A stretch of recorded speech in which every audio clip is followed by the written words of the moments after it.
اهلا بيكم. الفيديو ده انا هتكلم عن فيلم الاسكندراني اللي من بطولة احمد العوضي وزينة وبيومي ومن اخراج خالد يوسف. فهل الفيلم كان كويس في الاخر ولا ما كانش قد كده؟ ده هنعرفه في مراجعتنا النهارده للفيلم. لايك وسبسكرايب بقى، ويلا بينا نبدا على مراجعة فيلم الاسكندراني.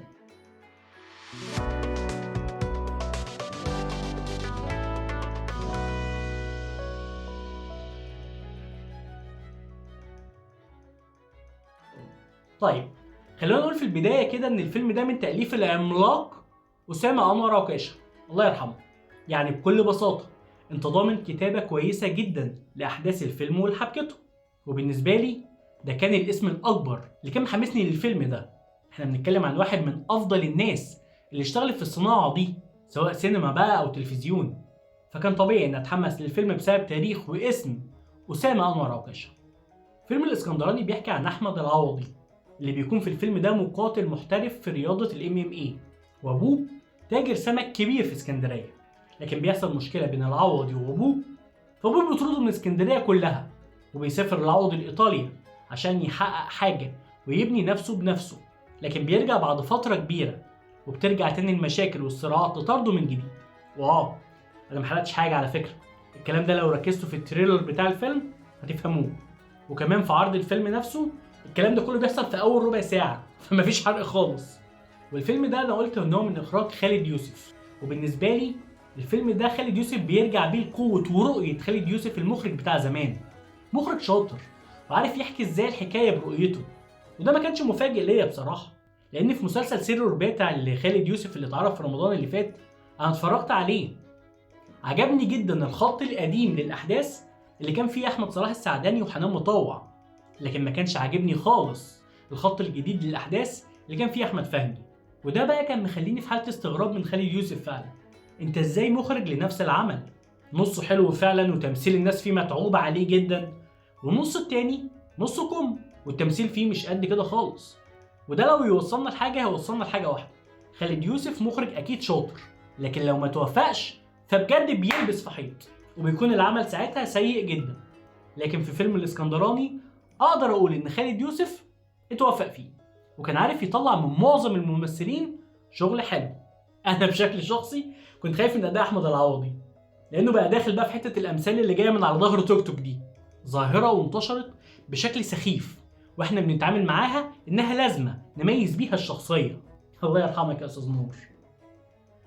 لكن في الفيلم ده فعلا كان لايق الدور على احمد العوضي، واللي ادانا كان مشهد كده بيقولوا فعلا ان العوضي ممثل كويس وبيتطور. كمان الممثل بيومي حداد ده بصراحه كان اداؤه في الفيلم ده من افضل الاداءات له يمكن في تاريخه المليان بالادوار التافهه ونص كم اللي احنا عارفينها، فواضح انهم كيشوه كويس فمثل بقلب المره دي. ربنا يهدينا ويهديه عموما. زينة بقى فكانت بتدينا العادي بتاعها، ممثله شاطره وبتذاكر دورها كويس، لكن ما كانش لها لحظات علمت معايا في الفيلم ده. كانت كويسه لكن اكيد في احسن. وكمان الاستاذ الممثل محمود حافظ، واللي للاسف معظم اعماله الاخيره احنا شايفينه بنفس الاداء، صوت عالي وافوره، واسف في اللفظ يعني بس كان دايما بيطلع تنح كده. لكن لا، اداؤه في الفيلم ده حلو ولطيف متوظف برضه صح، وده بالتاكيد شطاره ممثل مع رؤيه مخرج قدر يطلع الشطاره دي. فيا استاذ محمود، لما بنشتغل على الشخصيه وبنجتهد شويه في ادائنا بنطلع شغل حلو اهو. في ايه بقى؟ نركز الله يكرمك كده دايما، نركز. نيجي بقى للبرنس حسين فهمي دوره في فيلم الاسكندراني ودوره في مسلسل سر الباتع يخليني اقول له هو بشكل شخصي: اشتغل اكتر يا استاذ، اشتغل اكتر يا حسين بيه، طلتك حلوه وادائك راسي قوي، بنحبك يا حسين باشا والله. فياريت توافق على شغل اكتر من كده لانك فعلا اضافه. حسين فهمي اسم كبير بالتاكيد، لكن مؤخرا اداؤه بقى له طعم حلو قوي، يمكن علشان مع خالد يوسف برضه عارف يطلع منه ده. لكن خساره اننا ما نشوفش حسين فهمي كتير في اعمال مختلفه. عموما الاداءات التمثيليه في الفيلم كانت حلوه وتعتبر مع القصه والسيناريو من ايجابيات الفيلم فعلا. اما بقى لو رحت للسلبيات فلازم اتكلم عن المونتاج يا استاذ خالد. المونتاج كان فيه مشاهد كتير مزعجه يا خالد يا يوسف، وده عيب بصراحه. ما يصحش بعد تعبك في كادرات وفي انك تطلع من الممثلين ادائهم الحلو في الفيلم ده تبوظ الطبخه الحلوه دي بشويه ملح زياده.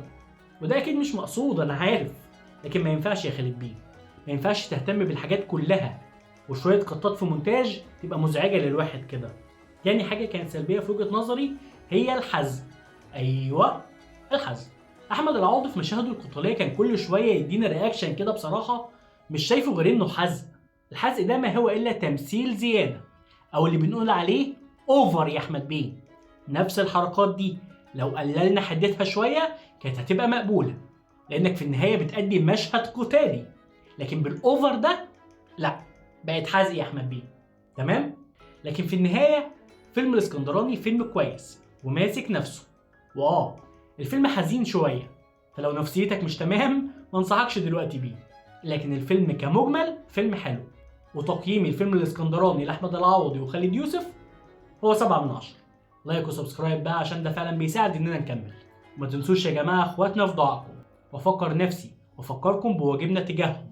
قاطع، اتبرع، وعرف اهلك واصحابك وولادك قضيه اخواتك. بس كده. سلام.